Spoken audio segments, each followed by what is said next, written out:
Before I met Ruby and was with her for 8 years, both of my fathers had died.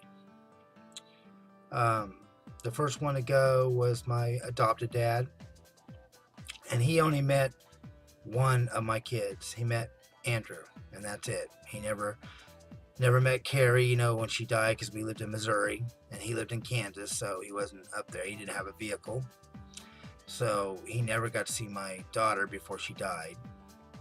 And he only met my son, Andrew. That's it. He never met the rest of them. How he died was he was smoking in bed. It was really weird because he had all sorts of rules for everything. That would have been right at the top there. No smoking in bed. But he was smoking in bed. A cigarette fell on the floor. It caught the rug on fire. It caught the curtain on fire. Then he was in a trailer, so it caught the rest of it on fire. It burned his shoulder just a little spot, and he went down the hallway. He grabbed his guitar, and he tried to kick out the front door. That door had been stuck for a year, but they said the smoke probably confused him. He should have just went out the back. It wasn't even that far. The fire was in the bedroom. So when they showed up, they cut open like a tin can his bedroom area because they asked the neighbors what room is he usually in, and they saw the night lights. They knew what room he usually is in because of that. What lights are on at night. And he was known by his neighbors anyway, so they knew who he was. So they kind of knew. He'd been there for years. But they were at the wrong end. They had no idea that he was on the other end. And there was footprints on the door. So he grabbed his guitar, started kicking out the door, which didn't work, and then he got exhausted because the smoke, went into the next bedroom and sat in the corner with the guitar in his arms, and he died. So when they got in, they found him. So he only got burnt a little spot. I didn't see his body after he was dead. My sister said I shouldn't, and so none of us did.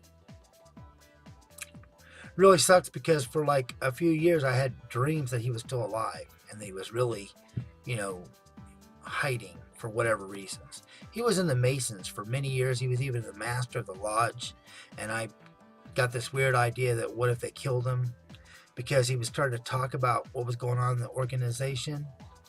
And the drinking was affecting his mind, and I had this funny feeling that since all the other people in his group from the Masons were in the same town that were all over, they probably heard him talking. So yeah, there was always a possibility that he was killed. What really sucked though, really bad, on top of losing my dad, is he collected coins, old coins that he found with the metal detector, and his books were always filled. There's a book you put the coins in, like all the pennies, all nickels, all dimes, and they were on the ground, but there was no coins in any of them. They were all gone. So we're all three convinced that the fire department stole those coins because they were right in this bedroom where he was at. All right, so then my other dad, he died like 2 years later. He died of walking pneumonia. He thought he was just sick. He had the flu.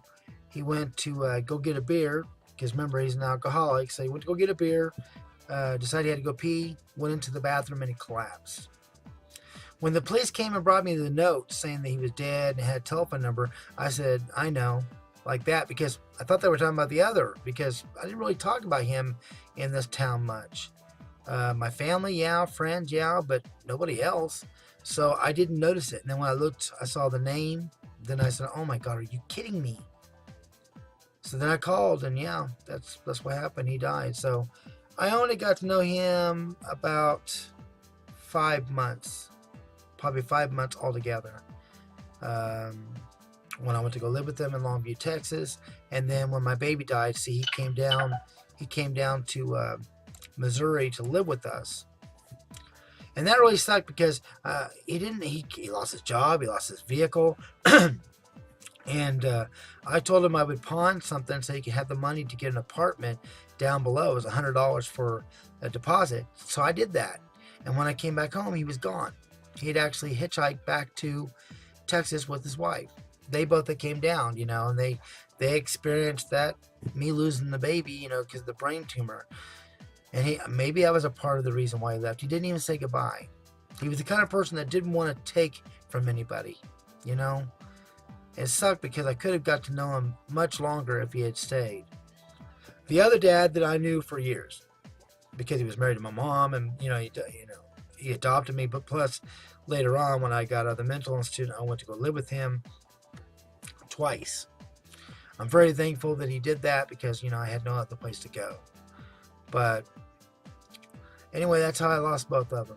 I still have both my moms, my adopted mom and my biological mom, and that's it. All right, that's it on this video. You guys have a good one.